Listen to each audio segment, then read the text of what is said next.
yes, indeed. The dark sign brands the undead.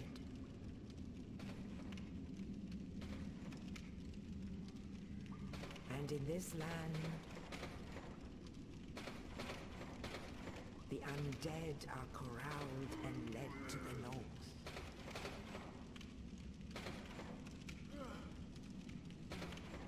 Where they are locked away to await the end of the world.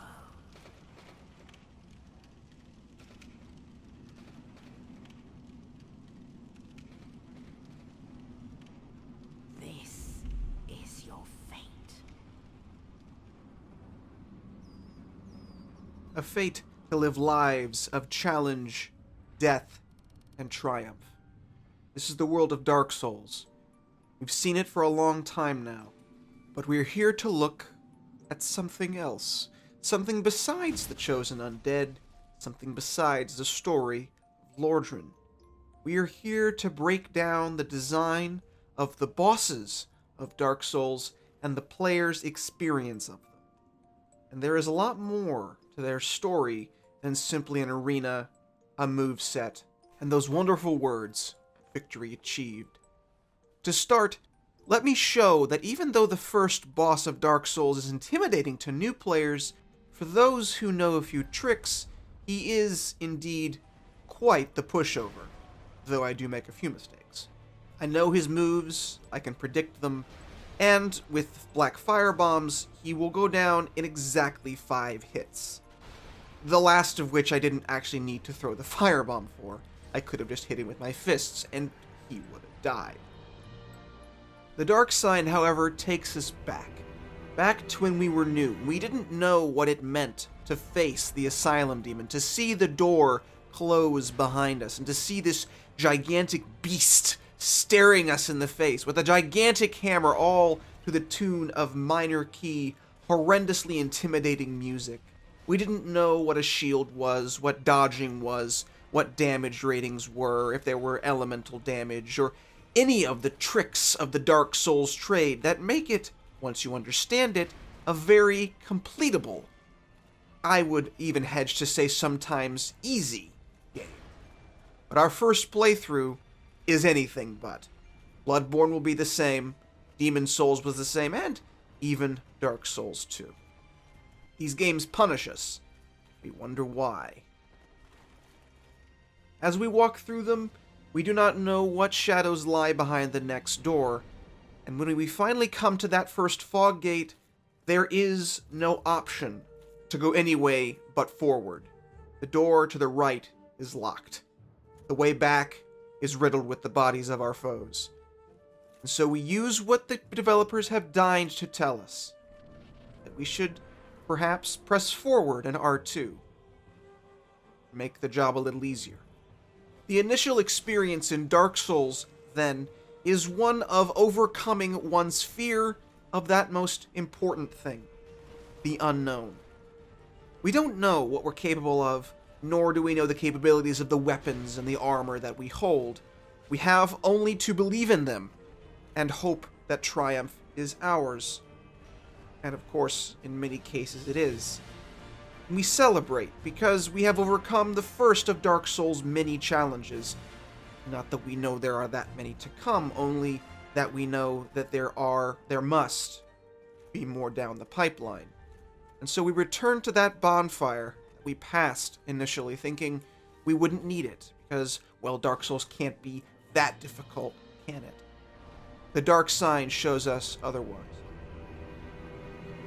But what of the design of the Asylum demon boss fight?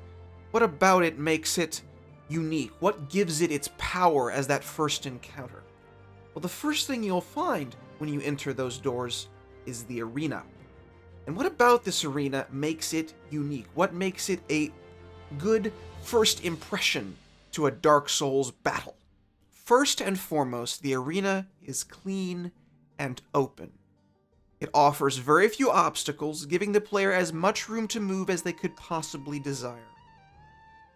And even as the fight begins, there's a glimmer of hope, one source of light, granted by a single torch leading players to realize that maybe I should go this way. It's subtle, but it's a hint.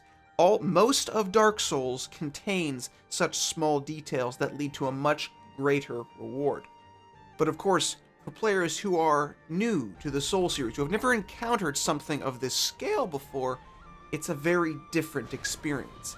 He comes down seemingly out of nowhere unless you have the wherewithal to look up. His attacks are long, slow, and while easy to dodge, very powerful, even when they don't directly hit you, introducing you to the hitbox system of Dark Souls, which is notoriously flighty. Moreover, the Asylum Demon is much larger than the player, making it feel as though there's much more to overcome.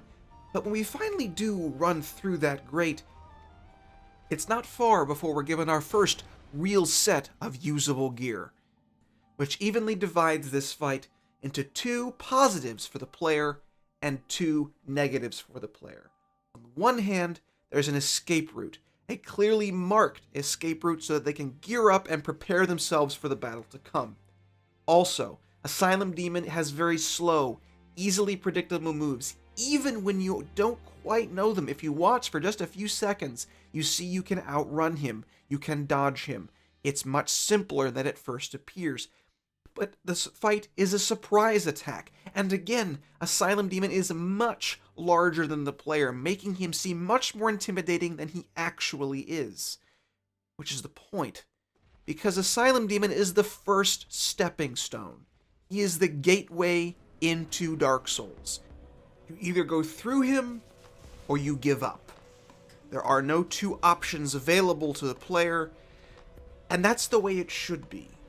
Because this game is not for everyone. If you cannot go through the first test, you will not complete any of the others. Without the big Pilgrim's Key, you cannot exit the Asylum. You cannot begin the game in earnest. As they said in Demon Souls, in one of the first messages you probably ever saw, the real Demon Souls starts here. Well, killing the Asylum Demon does exactly the same thing. The real Dark Souls starts just at the end of the causeway. Because once you reach the end of the causeway, the introduction concludes. Only in the ancient legends it is stated that one day an undead shall be chosen.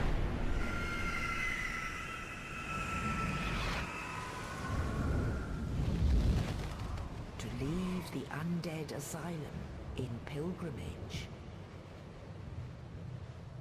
to the land of the ancient lords. Lordran. Now, heading away from the Asylum and the Asylum Demon the player has vanquished, they are left to ponder the world in which they have found themselves. Was that the worst this game has yet to throw at me? Because really, wasn't that bad. What else will I see on my journey to Lordran? Well, that's coming up next time.